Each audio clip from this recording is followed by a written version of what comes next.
जब फरिश्तों ने कहा था मालिक हजरत इंसान को अपना खलीफा बना रहे, तेरी तस्बीह तो हम बोलते हैं, सजदे तो हम करते हैं, कयाम और रुकू तो हम करते हैं, और ये इंसान तो धींगा मुश्ती शर और फसाद करेगा।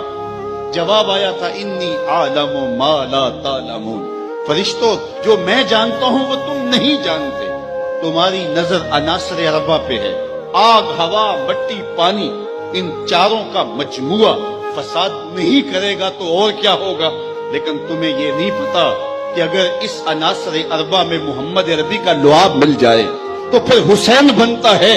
करबला के दिन रब ने फरिश्तों से कहा होगा जरा झांक करके हुसैन के सजदे की बाकी अदा को तो देखो, और लाओ सारे सजदे और हुसैन इब्ने अली के सजदे को देखो। सरखुई की वो अनोखी और अलबेली दास्तां रकम करके दुनिया वालों को बताया कि सजदे के ये भी अंदाज होते हैं।